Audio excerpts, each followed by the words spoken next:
In addition to Otis, behind him we have Brad Broders, ABC 24 reporter, and behind me, Sam Hardiman, reporter with the Commercial Appeal. Let's start with the DA's race because that's the one that everyone's seeing all the commercials about and is getting rather heated. And then we had this week, on Friday in fact, Steve Mulroy, the Democratic challenger, bringing forth families of some very well-known crime victims, Breonna Taylor, George Floyd, and others, here to endorse him in that race. It gives you an idea, as you talked about, the national attention this race is getting, Otis. Well, no question about it, Richard. I mean, it was already a hotly contested race already with all of the local issues.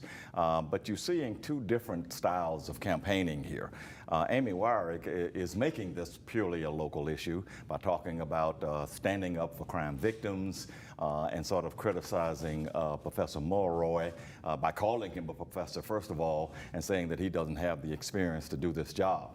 While Mulroy is really trying to make this a national issue over abuse in the prosecutions of cases.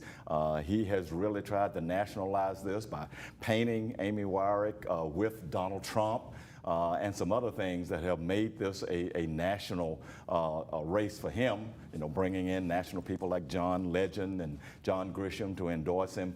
So that's the two different avenues that this race is being waged. But it's an interesting race locally, and I think it's going to be the one that everybody's talking about right up until August 4th. Yeah, and easily the most expensive race. Sam, I know you've been kind of looking into this a little bit on how much is being spent, because barely you can turn on local television and not see a commercial somewhere. Right, Richard. And one of the most interesting things is how these candidates are spending their money, particularly on the airwaves.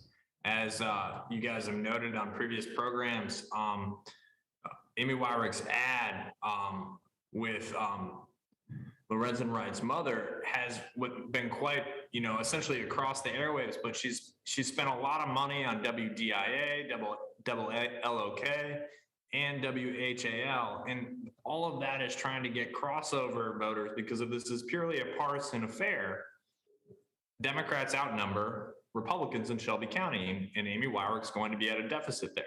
And so what she is trying to do is trying to communicate her tough on crime approach. She's trying to paint Steve Mulroy and sort of, to Otis's point about the national race that we have, you can see in her advertisements how she's using these national themes of trying to say that Steve Mulroy wants to defund the police, right? That he's an activist. And using these themes because, as we've seen nationwide, there's sort of been a backlash against sort of progressive prosecutors nationwide. We saw the recall effort in California, et cetera. And so that's where she's appealing to. While you look at what Mulroy is doing, he's trying to, with these endorsements today as we film this, he's really trying to put the onus and trying to get voters and the media to examine her prosecutorial record when it comes to law enforcement and officer-involved shootings.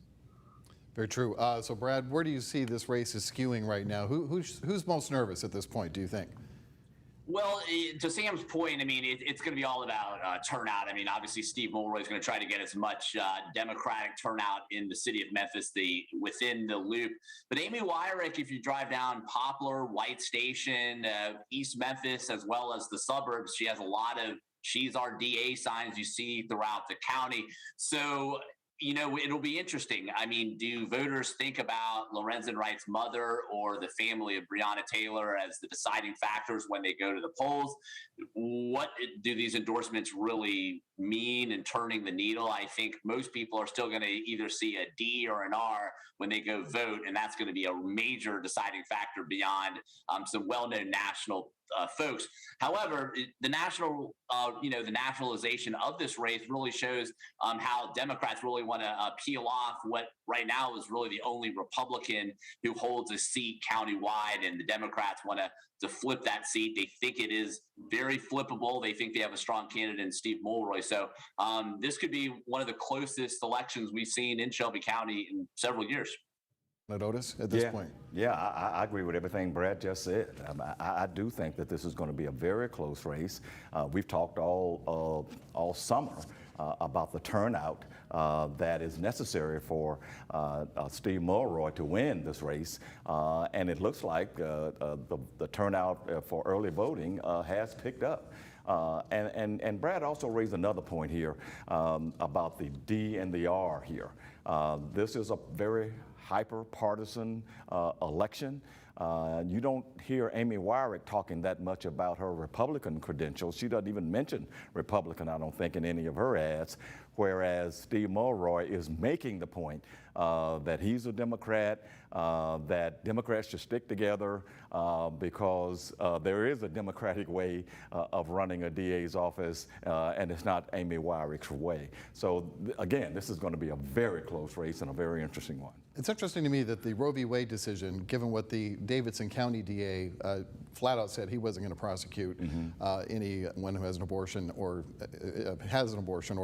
gives an abortion, that hasn't become more of an issue in Shelby County. It has not become. It's been discussed in a couple of debates, but that's the extent of it. No, they hadn't talked about that. All right, we have to take a break. When we come back, we're going to talk about the tragedy this week involving a Memphis minister who was killed during a carjacking in Whitehaven and the broader implications of that tragedy right after this.